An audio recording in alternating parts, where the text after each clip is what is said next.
Hey, it's October, and what's a better game to cover than one in which one of its most iconic characters is literally a flaming skull? If this was Black History Month, I would have said an iconic character that wears an Asian shiesty and spits pure fire. This week, I'm covering Mortal Kombat 1, released September 19th, 2023 for PlayStation 5, Xbox Series X and S, and the Nintendo Switch. The Switch version is ass. Truth be told, I might make a video about how Switch versions of games be ass. I don't know, comment if y'all want to see that. The game is a hard reboot continuation. The last game in the line of games was Mortal Kombat 11 Aftermath, in which the timeline was reset. So I'll call it a hard boot continuation, picking up on the idea that everything is going to change. The game follows the timeline that Liu Kang created, bringing back numerous fan favorite characters, but reimagined. With that being said, let's just hop into the game. Run it!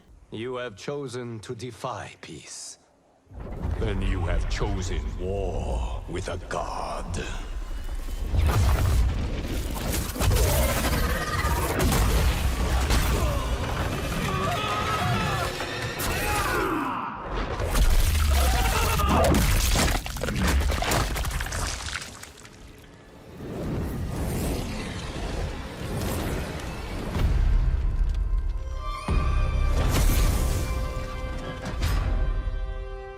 The game opens with a snake oil salesman doing snake oil salesman activities. He was doing well until a man comes in and put a pen into it about how he's just lying to get money. I believe this man is Baraka before becoming Baraka because he shares similarities in his story. I will go over this a bit later in the video. Hey, future me, it's not Baraka. They just share some similarities, so I'm not gonna go over it. They proceed to stomp the oatness off the man. It turns out it is a young Shang Tsung. Having been beaten, Shang Tsung was about to take the L and move on until he was visited by a stranger, Kronika, offering him a way to become more. Obviously, he takes a deal. That's a no-brainer. It'll be I'm on a whole nother level. I'm scary ass nigga. They need to chill out. Switching scenery to Earthrealm, Kung Lao and Raiden are working as farmers somewhere. These niggas working on bossing say. They probably work for like that Kaji man, you know, the one that went. See, like you can see they making his carts for him. Hey, he leveled up in the world. After working, they head to get some food and to decide who pays and for some training. The pair decides to fight each other. These niggas really fighting on empty stomachs. Like I don't know who does that. Like when is a good time to fight a person? It's not when you're full. It's not when you're starving. I don't know. After their battle, they eat. And before leaving, they notice a group of people walk in. It's the Lin Kuei, with Smoke being the one leading the group. He's there for extortion money, leading Madame Bo, who is the teacher and pseudo-grandma to Kung Lao and Raiden. Also, she's the old lady you used to throw in the MK levels. She responds with, I'll whisper. No. So of course, Smoke threatens the old lady and leaves, having both Raiden and Kung Lao undertake a mission to protect Madame Bo. Right? Nigga, this is Mortal Kombat. Everybody gets straight to boxing. God damn! Shit, Sub-Zero pops out to cut like. Scorpion starts yanking niggas. Sub-Zero's out here being extra because he didn't need to break the legs. He could have just jumped from the table. He's just being overly dramatic. This old nigga is the epitome of minding your business. If he was there when the lady got hit with the brick, he probably would have been thinking, damn, should've dodged it. Kung Lao tries to sneak Sub-Zero, doing absolutely nothing until he throws a sharpened disc, and the old nigga is still sitting there. Listen, the Mortal Kombat universe has to be one of the most violent verses to live in all of the fighting worlds. I used to think that Street Fighter was the most violent since everybody throws hands in that universe. This is further pushed on with like Street Fighter 6, which allows you to create your character and start fighting around the niggas in the street. But this scene is just niggas casually throwing hands and trying to kill each other. The first person to start fighting isn't even a person we know. It's just a random background nigga. And the way the old man was reacting to Raiden trying to literally murder this Sub-Zero, and yes, he was trying to, you know, take this nigga out with the world. So he's fighting with a fucking meat cleaver. The old man just chilling and relaxed. Hell, he doesn't even care once Kung Lao starts throwing shit and barely misses his target. He's still chilling there. Thankfully, all of this is a test set up by Madame Bo and Liu Kang, who wanted to see how good of fighters the pair is. Yeah, he just straight up takes him off Madame Bo's hands for the upcoming Mortal Kombat tournament, and to train him some more. Liu Kang moves on to collecting more fighters. Leaving Ba Sing Se, next up is a Temple of Peril. Indiana Jones is Johnny Cage. Johnny Cage leads an expedition to a temple with God, Ravala. And he's Hold up. Nigga, is that Wait a minute. Spider-Man? Something ain't right. Why is Yuri in this game as a side character named Adam? Doesn't matter, he dies anyway.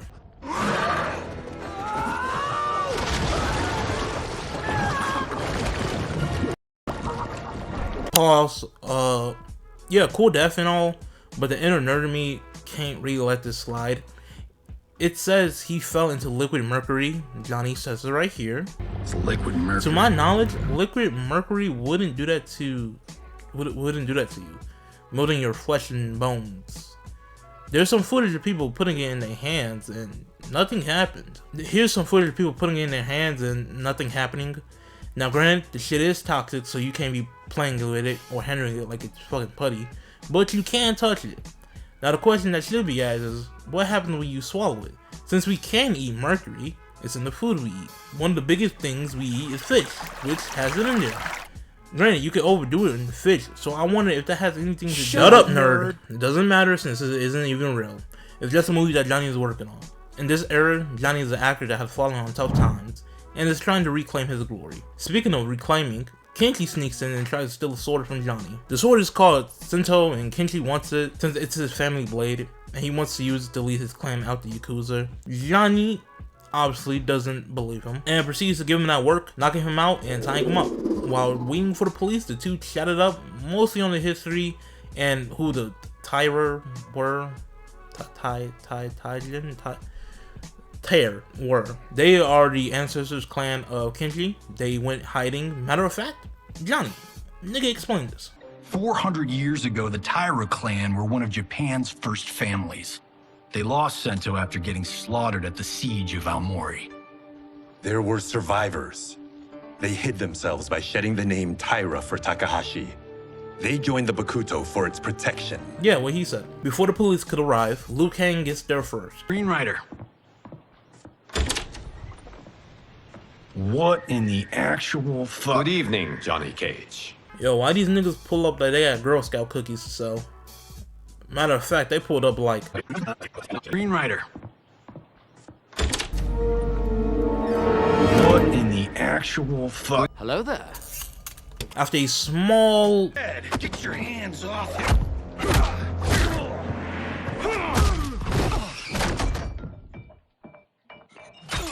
altercation, and Liu Kang telling these niggas to knock it off. Johnny and Kenshi gets kidnapped as well. The trio, or in this case the quartet, is taken and trained for months with the monks, improving their skills and getting new upgrades. With the tournament about to start, the decision on who will be participating in it is decided through non-fatal combat. Raiden ends up the victor of the mini tournament and is given a Power Ranger Power Stone, giving him the power of, you know, lightning.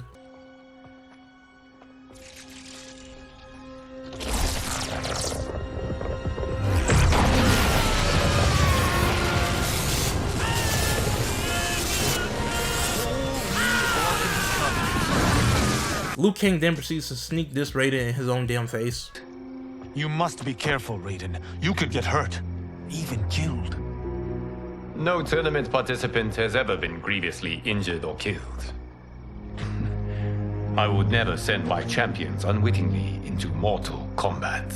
Yeah, you may be wondering how Raiden got dissed here. Well, everything he just said was things that the old Raiden didn't do. Running it back to MK9, a ton of terrible things happened. The case being two of them. Jax having his arms ripped off, and Kung Lao getting his shit snapped. But more importantly, Raiden really didn't tell anybody truly anything. The people fighting for Earthrealm didn't know shit about Mortal Kombat and what it was truly there for. The only people that knew what the tournament was about was Raiden, Liu Kang, and Kung Lao to an extent. Everybody else was told during the fight. Well, during the tournament. Matter of fact, this nigga Raiden didn't even have a full team. He came in with one nigga and another one who snuck in. Think about it for a second. Johnny Cage fought Reptile and Baraka before he was told. Sonya explored the island looking for Jax, who was they were looking for Kano. Cyrex was there since he was invited. All the people that was fighting for Earthrealm, they didn't even know what was happening. All of them was there for their own reason. Keeping it being, most of them didn't even have to win the tournament to complete in order to go, so it was kind of risky. The Earthrealm squad heads to Outworld for the tournament, where they're greeted by Katana, Melina, and Jade? Thank you, Tanya. She's black? Yeah, the last time I seen Tanya was back in MKX, and she looked like this. So I was thinking, that can't be Tanya. So in my mind, I was thinking, oh, it has to be Jade. Which also didn't make sense to me since she's not wearing green. But the rest of my head was like, Jade is color. Jade is a color. That's a colored person. I mean, you can see where it led me astray. Arriving at the palace, the group runs into Shao Kahn. No, he's not Shao Kahn. He's just called General Shao. He still doesn't think highly of Earthrealm, and he stops them to simply shit talk, which Liu Kang puts to a stop. The tournament begins, and Raiden clears 2 of the challengers before the day ends, in which everyone goes to the evening banquet, which went well, until Shao turns to that one drunk family member and simply calls all Earthrealm pussy. Or was about to call them all pussy until Empress Sindel stopped him. Yeah, she practically told him to, you know, be quiet. Moving to a more isolated area, Shao speaks his mind. We must act on the sorcerer's prophecy. He warns that Liu Kang will conquer Outworld. And his predictions are usually impeccable. But I've no proof of Liu Kang's ill intent. His interventions have kept Outworld at peace for centuries. So now you understand each side. Sindel sends him away and proceeds to chew out her daughter, Melina. Melina decided to join in on the tournament. Problem is, she got Tarkat disease, which slightly flared up at the banquet, so Sindel decided to sideline Melina and sub in Katana for Melina, and she doesn't like that at all. It pushes the idea that Katana will replace Melina as heir, which is a thought going around with the people, you know, so she doesn't like that. Sindel hits Melina with I don't give a fuck, Keisha. And sends them on their way. Day 2 of the tournament arrives, in which Raiden goes up against Katana, who he beats, and also General Shao, who he also defeats, winning the tournament for Earthrealm. Returning to his studies, Liu Kang is visited by Garrus, I don't know, the black dude. I think it's Garrus. I'm gonna go with Garrus. Who informs him that Shang Tsung isn't limited life the way Liu Kang created, and is amassing power within Outworld and within Sindel Council. Damn, Liu Kang really doesn't like this nigga at all. That shit is crazy. I really don't like that guy. And sends a covert team to Outworld to look for him. The team consists of Kenshi, Johnny, and Kung Lao. Following the compass that Liu Kang gave them, the trio finds Shang Tsung, who starts to get the paws put on him. So they go and save him, which allows for him to escape in the chaos. And after a quick fight with Baraka, Oh my god, you ugly as fuck! I just can't get over that shit. Baraka further explains why he looks the way he looks. It's because he's infected with the Tarkat disease. It's not easy to catch, but you know, why risk it? Everybody that is affected is rounded up and thrown in the camp. That is also why Sindel came down so hard on Melina. Also, Shang Tsung has been doing experiments on them and taking samples. The trio manages to convince Baraka to let them go to find Shang Tsung, which Baraka leads them to since the compass got broken. The quartet gets to Shang Tsung's lab and notices that he has Melina, so they jump in to help.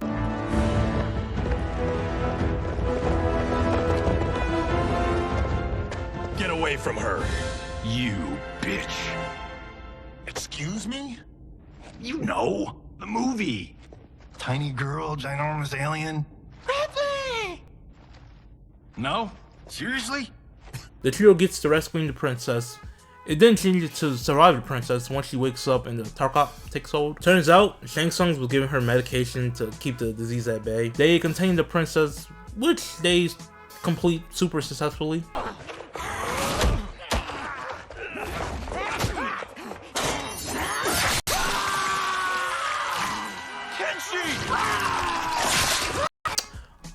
Successfully with an asterisk. And this is how Kenshi goes blind in this timeline, by getting hit with the Melina's x-ray.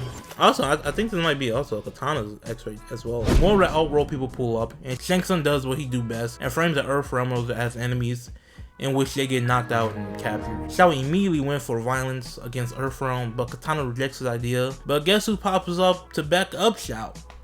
Yeah, Rich Homie Quan. Yo, I ain't gonna lie, he looks like that one cooking dude online. I'm not gonna lie, the first time I saw him, I was like,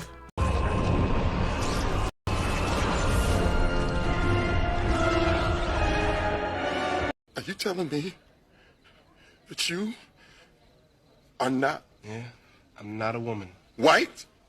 Oh, the deception! The betrayal, man. You deceived me. Calm down. I'm an FBI agent. I was uncovering a... Negro, please. Didn't somebody tell you this was an all-white party? Huh? Someone get this jigaboo away from me. with everyone gone besides Xiao and Rich Homie Quan, Shang Tsung admits to lying and saying that it helps push forward Chronika's plan. Coming to the capture quartet in Shang Tsung's lab, Baraka shares more of his backstory on how his family was taken by the disease, yet he remains. Nah, fuck that. I still think this is Baraka. Fuck what I said earlier. It makes too much sense to me, so let's put our thinking caps on. Hey, change your music, bitch nigga. So let's use our brain power, the gaming noodle real quick. The bald-headed man is Baraka, right? Okay, so follow me. Before he starts to turn, his wife is the first to contract the disease. She passes it on to his daughter. Shang Tsung arrives with a supposed cure. Maybe he was coming for the wife, maybe the daughter, maybe hell, it was just the area he was in. I don't know. The wife dies before Shang Tsung could arrive. When he does arrive, he manages to convince him that the cure will work for his sick daughter. So he gives all that he got to Shang Tsung, the Baraka. His daughter still dies from Tarkar only a few days later. Baraka goes and finds Shang Tsung and puts the Timbs on the nigga with the crowd. This thing right here. The rest of Baraka's family ends up dying from the disease, besides one that didn't catch it. As soon as Baraka is found to be infected, the crown seizes all of his assets and throws them into the Tarkan pits, the camps, where all the sick people are. Skipping ahead an untold number of years, I know it's a long time because Baraka mentions on the wiki that he doesn't remember his life before the disease. He also became the de facto leader of the Tarkatans. Shang Tsung started to experiment on the Tarkatans, choosing Baraka to get bone marrow and other materials. You may be wondering, why choose him? One idea is that Baraka is able to resist the disease, but I think the reason why he chose Baraka was because he was the man that started snitching on him, aka the Bond Man, which sometimes somewhat supports it when Baraka tries to kill Shang Tsung off rip. But that's just a theory. My theory. A game theory. Damn.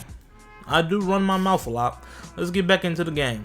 Reptile appears and gives some medicine to Kenshi to help with the pain. He explains that he's working for Shang Tsung because, you know, his family got kidnapped by him and he's threatening to kill them. And while speaking of the devil, Shang Tsung pops up. He does some gloating in order for the quartet to be killed. They survive and he goes, I know that ain't who I think, and decides to kill everyone. Note that right before this, he tells Reptile that his family is already dead and has been dead for a while. So Reptile also joins the team fuck Shang Tsung. The quintuplets all escape with the goal of getting Kenshi back to Liu Kang. While traveling, the group hears a commotion and after a brief fight, meets Ashura, a demon of the Netherrealm, former underling of Rich Homie Quan. Long story short, yeah, he's here making a device that steals souls to take their power. It's part of the plan between him and Shang Tsung and Kronika. Understanding that it's fuck Shang Tsung and Rich Homie Quan, the quintuplets decides to aid Ashura in hopes of finding Shang Tsung, so they decided to let her lead the way since her sword can track Rich Homie Quan. With this, the quintuplets turn to a sextet. Following the sword, they find him,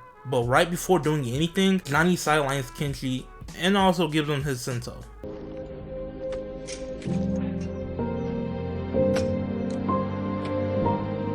What? I can't.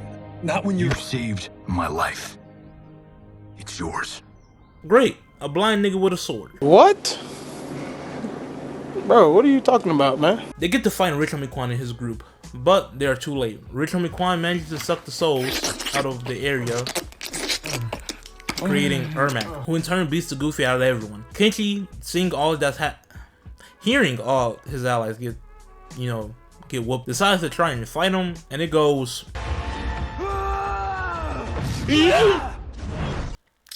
not well. Thankfully, his ancestor sees him getting his ass kicked and sidestep in because, you know, they can't have him looking like a bitch and help him fight. And they get right with Ermac and steal some of his power. Ashura and Kenshi defeats Ermac, allowing for Ashura to destroy the device. Yeah, with one of the souls giving Rich Homie Quan the ultimate sloppy top. He said, the black and slap the black off that nigga. I'm cutting that shit out. The group decides to go back to Earthrealm, with Reptile and Ashura coming with.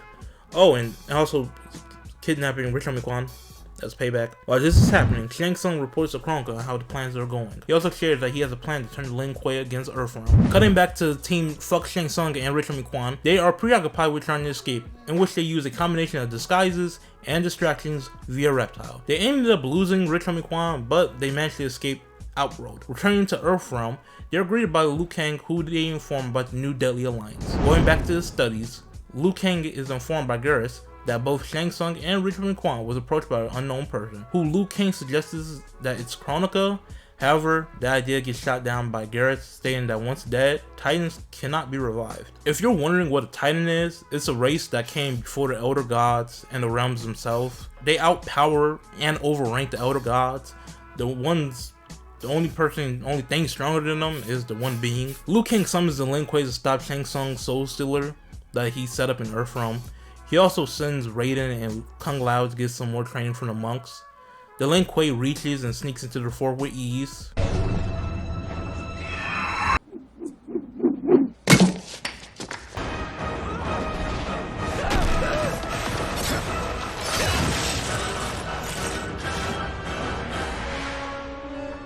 Relative ease. They work their way into the inner fortress where Smoke is left to make sure they don't activate the Soul Stealers, while Sub-Zero and Scorpion head in to capture Richard McQuan. The duo finds their target alone with Shang Tsung, and they get right with the hands. However, they are unsuccessful in the capture. Instead, they get captured. Shang Tsung takes the duo to show off the Dragon Army and proceeds to offer alliance with the Lin Kuei. In return, they will get a bunch of Stone Soldiers to control. Sub-Zero proceeds to take the deal right away. He further explains that he let his father die to gain control of his clan. This made Scorpion sit up in his chair and start giving niggas, you know, the pause. Now, we will achieve greatness.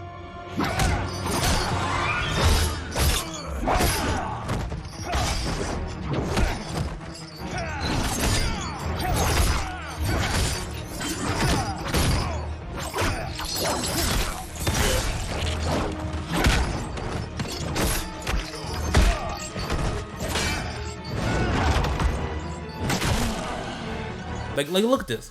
He straight knocks 3 major niggas out. He beats him some side niggas, gave one of them the baby treatment, gave a nigga the Dead Space stuff, then pulled a Roy Mustang and stared an attack down while attacking.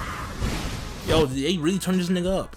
He escapes but is caught by Prince and Richard McQuan, who he then puts his paws on, then is forced to bench press Chunky, A-Train, and a random person, acting like it's his birthday, who he then proceeds to smash into the molten gold, giving Havoc his iconic look. Listen, I don't know who he is, but he's a returning character. He made his first playable debut in Mortal Kombat Deception back in 2004. I ain't play that shit. Scorpion leaves the fort, collecting Smoke as he leaves, informing the latter of what he has learned. They run into Sub-Zero, having an intense fight that ends with them winning. I'm putting air quotes around winning since they do knock his ass out and take him with them, but the Deadly Alliance manages to get the Soul Device on, so what the fuck was Smoke doing? Switching to Liu Kang, Garrus pulls up and explains that upon further investigation, that Kronika isn't from this current timeline, but instead from another second timeline. Liu Kang knows he can't do anything with this information while being attacked, so he decided to pull up to Outworld and immediately start snitching to Li Mei, gaining her trust. And after a couple of light scrimmages, Li Mei convinces her former group, the Ungadi, that she means the best for the Empress, and they believe her. I just realized that they mirrored the Dora Milaje from Black Panther. They both protect the higher ups, but for the Dora Milaje, they are picked from rival tribes, versus the Ungadi, who are chosen from the firstborn females of each family. They become automatic candidates. Quick tidbit of knowledge. The pair arrives at the throne room with Tanya captured and hopes to talk to the Empress and having her see reason. It doesn't work. What does work is helping stop Melina when she went feral. She's like, rah, rah, rah, rah, rah. With this, the fight dies down and Liu Kang tells Sindel everything up till now. She of course doesn't believe him, until he takes her to Shang Tsung's secret lab. She then questions herself as how she could have been this blind. But Liu Kang cuts her off and said it was his fault. He brings in Garrus and they further explain the whole timeline stuff. And of course, Sindel is confused. Where to begin? Am I to kneel to my creator? Damn, Sindel? He tells you he was a god, and the first thing you think about is getting on your knees? Like relax. Like, I know you all about your kingdom and trying to provide the strongest and, you know, secure it, but damn, ain't that serious? Give it to me! Give it to me! Give it to me! Just give it! Damn! Shao busts in with Shinnok's amulet, one that should not exist in this timeline. He then proceeds to suck up a couple from the gang, but they manage to steal the amulet from him. Save them.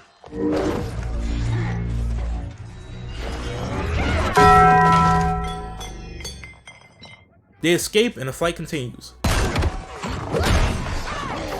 It's no surprise that you are party to Shao's treason. Know that it will cost you your life.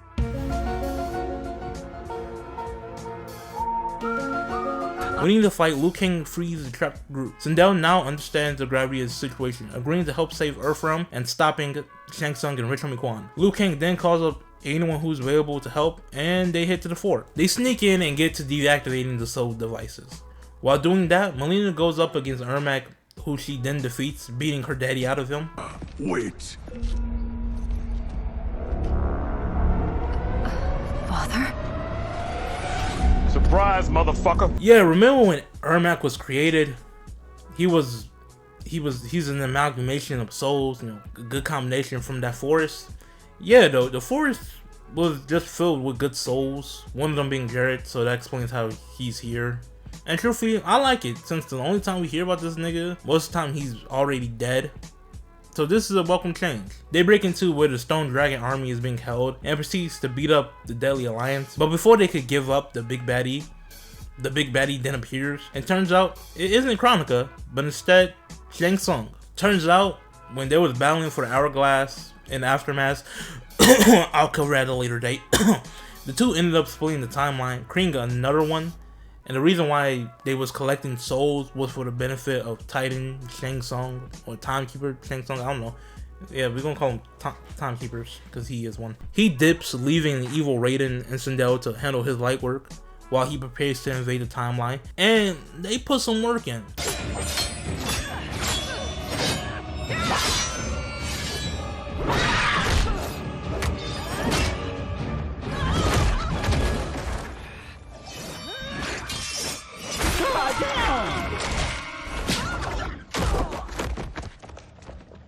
Defeating the evil variant, Sindel dies and her soul combines with Jared. Outside, they question what the next move is. Shang Tsung shows his worth and throws in the idea that they can just call up other timelines since one was made, there could be more. And, you know, get more allies. Liu Kang counters that. He doesn't have his Timekeeper power. Garrus then hits Liu with you don't know expression, telling him that instead of getting rid of his powers like he has, he instead stored them for a rainy day. With this, the group splits up. Liu Kang and Garrus go get his powers back, and the others to stop the portals that are going to be used in the invasion. A unit consisting of nigga everybody. Hell, even my Apex popped up just to tell me I don't have space. Cause every game now seems to think that they should take up a bare minimum of 80 fucking gigabytes. And the PlayStation trash ass decided to release a console that only has about 600 gigabytes. So fuck a new gen console, here's a new scam. Like why do they have a spot to add more storage like it's a PC? Bitch, why didn't you just put more storage in it beforehand? Why you handing me shit? Oh, I know why. You wanted me to spend more money. Hell, y'all raised fucking subscription prices. Man, these niggas really these niggas really want money. They too money hungry. That's the, yeah nigga, it's Halloween and they doing this, yeah, it's scaring me. Shit, scaring my fucking wallet. The group ends up destroying the portals. Liu Kang gets his power back, and the first person he calls up is his old friend, Timekeeper Katana.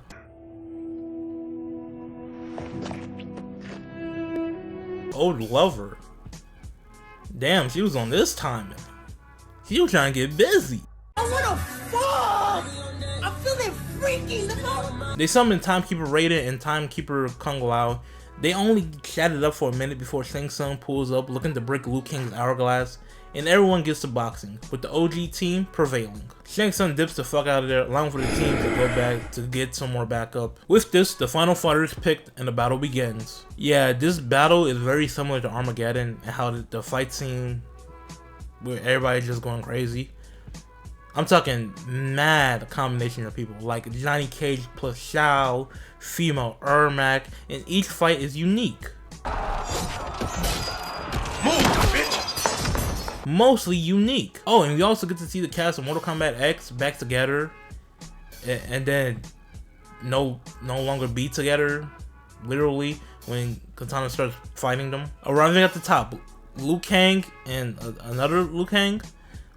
Well, pick a fighter, or whatever fighter you pick. Proceed to beat the Goofy out the Deadly Alliance, and finally, dusting them. Everybody is sent back home, like fuck it, job is done. Jumping to the after battle meal, they chatted up as brothers in Mortal Kombat. Liu Kang departs, leave them with the knowledge that since the Lin Kuei is no longer for Earthrealm, Scorpion is working with Smoke and making a new clan to defend it, being the Shirai Ryu. With this, he leaves, noting that the realms are safe for now. Cutting to the after credit scene, Timekeeper Havoc is roaming around the battlefield, noting that next time, the chaos will not end, and it's going to be bloody.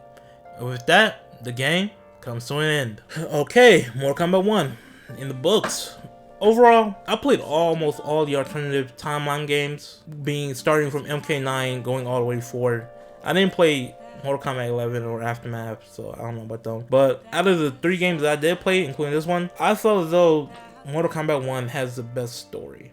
Like I enjoyed it a lot more than any of the other ones I played.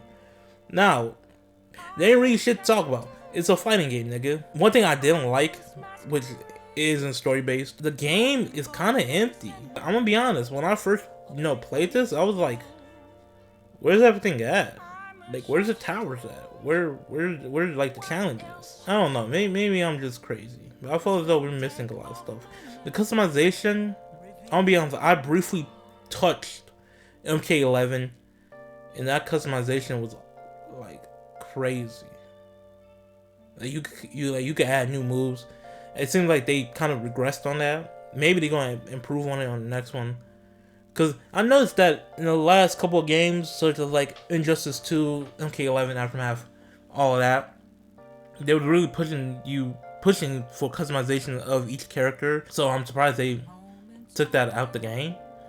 They're probably going to add it, add it to the next one, since the next one is going to have more mixed matches, since they fucking around with timelines and shit. The story, I enjoyed it. That's really all I gotta say, nigga. It's a fighting game. It's like, what the fuck am I talking about?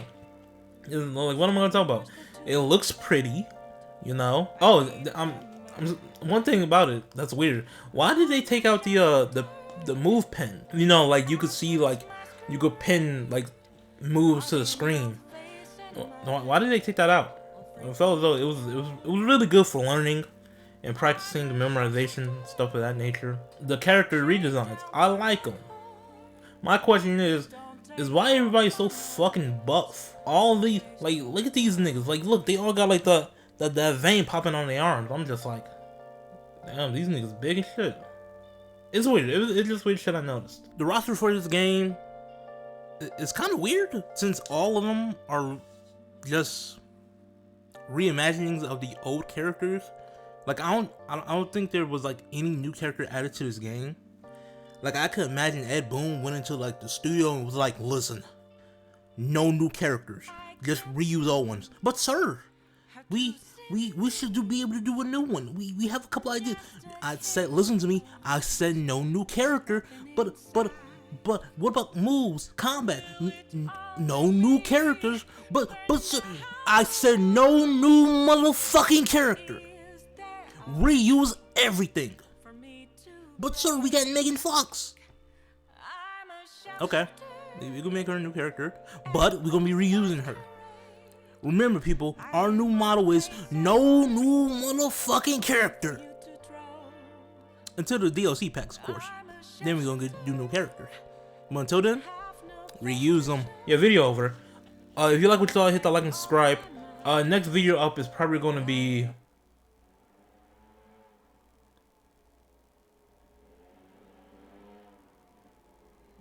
Is that nigga on a dirt bike? Next video probably gonna be either... What the fuck is happening?